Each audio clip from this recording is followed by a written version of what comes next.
Hello dear Praveen Uttarardh students, உங்களுக்கு first பேப்பரில் 15 mark S A, first பேப்பரில் 5th கொஸ்டினுக்கான ஆன்சர் பார்க்க போகிறோம். 5th 6th ரெண்டுமே ரிலேட்டிவாக இருக்கும், அதனால் 5th பார்த்துட்டு 6th பார்க்குறது ஈஸியாக இருக்கும். 7th நம்ம எல்லாமே போட்டாச்சு. இப்போ 5th 15 மார்க் எஸ்ஏ பார்க்க போகிறோம். சரவணா கைடில் 150 page number students. Ayodhya Singh Upadhyay Hariaudh प्रस्तावना मुन्नुரை. आधुनिक हिंदी साहित्य के कवियों में नवीन हिंदी इलकिय कविஞர்களுள் अयोध्या सिंह उपाध्याय हरियवद का प्रमुख स्थान है. இந்த அயோத்தியா சிங்குக்கு மிக மிக முக்கியமான பிரமுக்னா மிக முக்கியமான ஸ்தான்னா இடம் இருக்கிறது.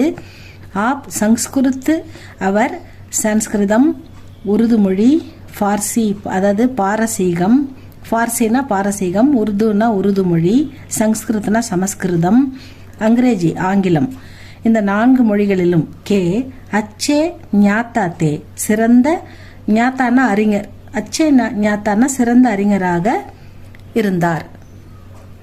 ஹரியவுது ஹிந்தி கே மகா கவிதே, இந்தியில மிக மகா கவிஞராக இருந்தார். அவர் குஷல் வக்தா, குஷல்னா சிறந்த, வக்தானா பேச்சாளர், சிறந்த பேச்சாளராகவும் இருந்திருக்கிறார். மேலும் மேலும் சஃபல் அத்தியாபக் பீத்தே, சிறந்த ஆசிரியராகவும் இருந்தார் அப்படின்னு சொல்றாங்க. நெக்ஸ்ட் பேராவில் உபதேஷக் ஹரியவுத், ஆலோசகர் ஹரியவுத் ஜி. கவி துனியா கோ சஹி கலத் கா ஞான் தேத்தா ஹை, கவிஞர் உலகத்துக்கு சரி தவறு, எது சரி எது தவறு என்ற ஞானம், அறிவை அளிக்கிறார். தேத்தானா அளிக்கிறார். வகு அப்னா அனுபவ் பிரகட் கர்னேசே, தன்னுடைய அனுபவத்தை எடுத்து உரைப்பதன், தன்னுடைய சொந்த அனுபவம்னா அவருக்கு ஏற்பட்ட அனுபவத்தை பிரகட் கர்னேசே, அதை எடுத்துரைப்பதன் மூலம் நஹி ஷர்மதா, அதை சொல்வதால் அவருக்கு வெட்கமில்லை, அவர் வெட்கப்படுவதில்லை.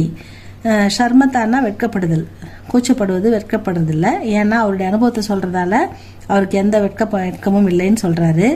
வகு அப்னே விசாரோம் கோ, தன்னுடைய எண்ணங்களை சப்தோம் கி சகாயத்தா, நல்ல வார்த்தைகளின் உதவியால ஹமாரே சாம்னே ரக்தாக, நம் எதிரில் வைக்கிறார் அப்படின்னு சொல்றாங்க. உசே படுக்கர், அதை நம்ம படிச்சுட்டு ஹம் அப்னேலியே ஏக ஆதர்ஷ கடு லேத்தேக, நாம் அதை ஒரு நல்ல படிப்பினையாக நல்லதை மட்டும் நாம் எடுத்துக்கொள்கிறோம். ஹரியாவது ககத்தேக, ஹரியாவது சொல்றாரு கி ஏக் தின்மே, ஒரு நாள் அவருக்கு ஏற்பட்ட அனுபவத்தை சொல்றாரு. ஏக் தின் ஒரு நாள், மை நான் அப்னே கர்கே என்னுடைய வீட்டுடைய முண்டேரேப்பர் மொட்டை மாடியில கடாத்தா நின்று கொண்டிருந்தேன். கடான்னா நிக்கிறது, கர்னா வீடு, முண்டேரேனா மொட்டை